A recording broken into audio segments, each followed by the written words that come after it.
మనం మన పిల్లలకి ఇంగ్లీష్ నేర్పిస్తున్నాం అనుకుంటున్నాం. కాకపోతే తెలియకుండానే మనం మన మూలాల నుండి వాళ్ళని దూరం చేస్తున్నాం. ఇంగ్లీష్ నేర్పించడం తప్పు కాదు. మన మాతృభాష కూడా నేర్పించడం అంతకంటే ముఖ్యం. మనం మన పిల్లలకి కథలు చెప్పేటప్పుడు గానీ, లేకపోతే మొబైల్స్‌లో వీడియోలు చూపించేటప్పుడు గానీ, ఇంగ్లీష్ స్టోరీస్, ఎంటర్‌టైన్‌మెంట్ వీడియోస్ మాత్రమే కాదు.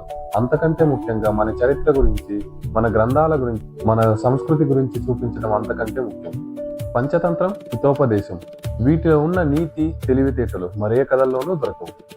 ఈ కథలు విన్న చిన్నపిల్లల్లో సమస్యలను ఎదుర్కొనే సామర్థ్యం మరియు నైతిక విలువలు చాలా ఎక్కువగా పెరుగుతాయి.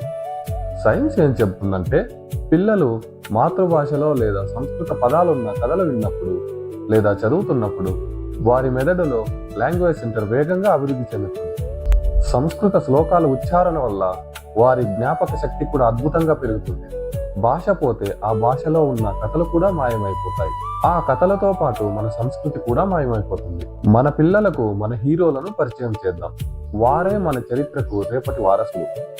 ఇప్పటి నుండి మీ పిల్లలకు కనీసం ఒక కథ అయినా మాతృభాషలో చెప్పండి. వారిని గ్లోబల్ సిటిజన్స్ గా మాత్రమే కాకుండా మన సంస్కృతికి వారసులుగా పెంచుదాం. ఇలాంటి మరిన్ని వీడియోస్ కోసం ఛానల్ని సబ్స్క్రైబ్ చేసుకోండి. దీని మీద మీ అభిప్రాయాన్ని కామెంట్ చేయండి.